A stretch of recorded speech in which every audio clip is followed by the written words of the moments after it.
Hi, this is Alan from Wardendale Community Church, and we are in a continuing study on evil. And a particular aspect that we're looking at in verses for why God allows evil is the book of Habakkuk. And there's been previous videos on this, and we are in the midst of that particular section in Habakkuk. It discussed the problem why God allows evil and uses evil to punish evil. And Habakkuk has some questions and why God does that and why he's using the Babylonians to bring this judgment. And then he gives three beholds, statements within the book that help to kind of grasp, like, how do I react what God is doing and allowing this? The first one was behold, or wow. It is, wow, the righteous are to live by faith and not by pride. And so that's one of the ways in which to handle this situation with God allowing evil. The second one is to notice that God is going to fill the earth with the knowledge of his glory. And that's his design, his greatness. And so one has to realize the awareness that that's what God does. And this helps explain why he allows evil in the world. And we've seen that from that, through them being taken into captivity and going to Babylon, all sorts of things which God himself revealed himself in that country and during that time that showed his greatness. And we already looked at all of that as well. Now we're to the third behold, or the third wow. God is the only one who can teach us the truth. All other gods and sources of ultimate truth are empty. We are to worship God with silent awe and wonder. In the midst of the things we don't understand, in the midst of God allowing evil, in the midst of God using evil to punish other evil, Habakkuk 2:19 says this: Woe to him who says to a piece of wood, awake, to a mute stone, arise, and this is your teacher. Behold, it is overlaid with gold and silver, and there is no breath at all inside it. The sad, empty words directed to a God that is not there, who can't talk, can't teach, and has no life in itself. I mean, there are different forms in the Old Testament. There are false gods, and in some ways it almost seems like people's using their phone and computers and various things, and yet they're still just wood and objects. They're not God. They're not real. In Habakkuk 2:20 it goes on, For the Lord is in his holy temple. Let all the earth keep silent before him. This thought is in contrast to the empty idols of the day, the works of man's hands. The Lord is the one who teaches the earth about truth. Everyone needs to think about God in his holy place of control. A hushed, silent awe should be the reaction to God's coming wrath and the allowing of evil people to bring it.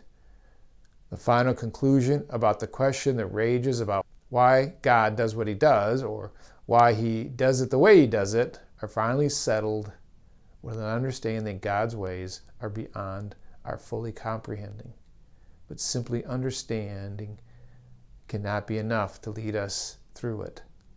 We have to realize who God is. We don't have a fully understanding. We don't have to have all the understanding of the details, but we can understand the general design is toward God manifesting his character and attributes that he is determined to come out in these circumstances, and they come out best when he allows evil for a time. The answer to the question about the timing of justice is answered fully with God being your personal God in a relationship of trust. Worship involves, at times, awed silence with just a wondering about God. In the silence, the thoughts can be about what he does in the use of evil and how this displays his deep wisdom. Another verse similar to this is Psalm 46:10. Be still and know that I am God. I will be exalted among the nations. I will be exalted in the earth. The still, contemplative thought is that God is God. That God will be exalted in the whole earth is the message being made known. Our contemplation needs to focus on God's character being demonstrated in the world among the various nations. Stillness. Here's some things in which you can apply this, some thoughts about it. If you don't get how it all works out, sometimes you just need to be silent and in awe of God. In the midst of the confusion of the problems you may have about evil, and God allowing it, you need to realize God is in his holy dwelling, signifying his purity and uniqueness of being God, and you should just be quietly giving him honor. Worshiping God calms and stabilizes our hearts and minds when we don't fully know how it all fits together. God's ultimate rule and control is the answer which we quietly contemplate in these distressing times, and while observing the mysterious ways of God. Here's some more thoughts that Habakkuk responds to the circumstances to give us some handle on how we can respond. Habakkuk 3:16 and 17 says, I hear, and my body trembled. My lips quivered at the sound. Rottenness entered my bones. My legs trembled beneath me. Yet I will quietly wait for the day of trouble to come upon people who invade us. Though the fig tree should not blossom, though the fruit be on the vine, and the produce of the olive fail, and the fields yield no food, the flock be cut off from the fold, and there be no herd in the stalls. The message about the coming judgment made his body tremble and his lips quiver. The physical reaction to the news of what God was to do with evil and on evil men was shocking to his complete body. He moved from how long before you act in judgment on sin to a quiet, reasoned waiting and trust in God. The tension was that he had to wait quietly for the day to come that was filled with distress and trouble. The trouble was concerning the invasion of the army of the Babylonians with their crushing way of conquest. Living by faith was the only godly way to live in the worst of times. The worst case the prophet could imagine was no figs, no fruit on the vines, no olive oil, no food production, and no animals in the stall. The fig was a delightful, anticipated food that could cause rejoicing in the enjoyment of eating it. Even the necessities could be affected, like oil and crops in the invasion. He expected the worst, but resolved to still live by rejoicing in God. He goes on in Habakkuk 3:18, Yet I will rejoice in the Lord. I will take joy in the God of my salvation. Verse 19, God, the Lord is my strength. He makes my feet like the deer's. He makes me tread on my high places.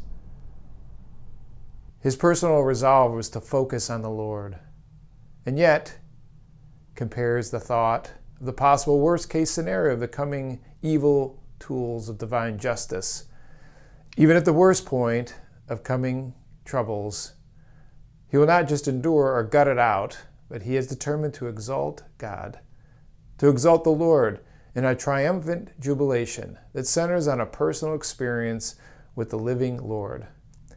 Salvation is the topic that one can constantly be glad about in whatever painful situation is happening around a person.